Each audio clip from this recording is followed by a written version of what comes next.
পরবর্তী ক্ষেত্রে এসএসকেএমে নিয়ে গেল, এসএসকেএম থেকে মেডিকেল বুলেটিন প্রকাশিত হলো, সেখানে বলা হলো যে পুশ ফর বিহাইন্ড, মুখ্যমন্ত্রীকে পেছন থেকে একটু ধাক্কা মেরেছে। এবং তারপরে সেই জায়গাটা আবার কিছুক্ষণ বাদে আবার বললেন, বিশ্লেষণ করলেন যে তিনি বলেছেন যে পেছন দিয়ে মনে হয় কেউ ধাক্কা দিয়ে দিয়েছে।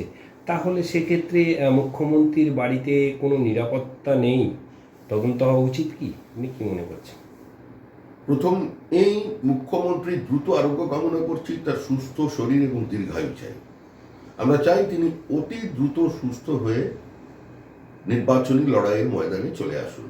আমরা যেভাবে তাকে দেখতে অভ্যস্ত, তাকে সেভাবেই দেখতে চাই। এতে কোনো রাজনীতি আমরা চাই না, কোনো বিতর্ক চাই না।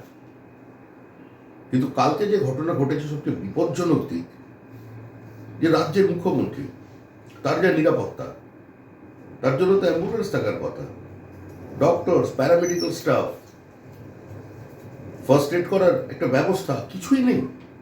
হসপিটালে নিয়ে যাওয়ার পর তার রক্ত মোছানোর পরিবর্তে রক্তমাখা ছবি তোলা হচ্ছে। কালকে সোশ্যাল মিডিয়ায় যারা একটা পোস্ট করেছেন, এটা তো বিপজ্জনক বিষয়। আজকে যদি মুখ্যমন্ত্রীর বাড়িতে না ঘটে বাইরে হতো। আর এখন সংবাদ সোশ্যাল মিডিয়ায় যে ধরনের অবিবেচক কিছু মানুষ পোস্ট করে থাকেন, সে মুখ্যমন্ত্রীর পক্ষে করেন, বিপক্ষে করেন, সব রকমই তো চলে।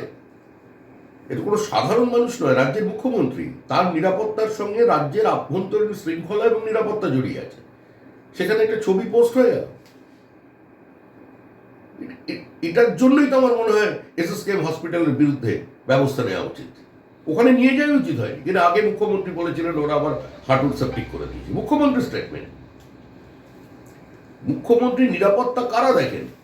মুখ্যমন্ত্রীর বাড়ির কাছে কেউ ছুরি নিয়ে পৌঁছে যাচ্ছেন, নির্বাচনের সময় মুখ্যমন্ত্রী আহত হচ্ছেন, কয়েকদিন আগে তার গাড়ির ব্রেক মারার কারণে সে মাথায় চোট পেলেন। কিন্তু হয়েই চলেছে। তাহলে নিরাপত্তারক্ষীদের কি কাজ? পুলিশ কি দায়িত্ব পালন করেছে? পুলিশের তদন্ত করে দেখা উচিত।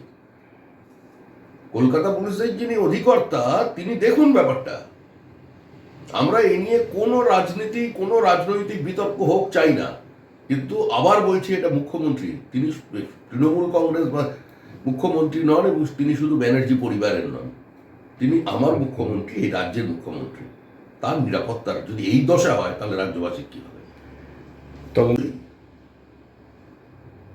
মুখ্যমন্ত্রীর 7:30টার সময় ভর্তি হয়েছেন। প্রায় 2 ঘন্টা পরে যখন এই মণিময় বাবু তিনি এই বিবৃতি দিচ্ছেন, এবং তারপরে আবার বিবৃতিকে কারেক্ট করা হচ্ছে, তো এতটুকুন সময় ধরে তিনি ভাবাতে পারলেন না, না নিজে ভাবতে পারলেন না, না মুখ্যমন্ত্রী মতো একজন রাজনৈতিক উচ্চতার মানুষ রাজ্যের মুখ্যমন্ত্রী সম্পর্কে কোন কথা বলা যায় সেটা তার জানা নেই, নাকি পুরো বিষয়টাই প্ল্যান করেছেন তিনি, এবং পরে নিজেই সেটাকে উইথড্র করেছেন। এটা তো রহস্যজনক বিষয়। আমরা আবার বলছি যে এটা নিয়ে বিতর্ক বন্ধ হোক, সোশ্যাল মিডিয়ায় অবাঞ্ছিত পোস্ট বন্ধ হোক। আমরা এটা চাই না, এটা মানে কদর্য বিষয়।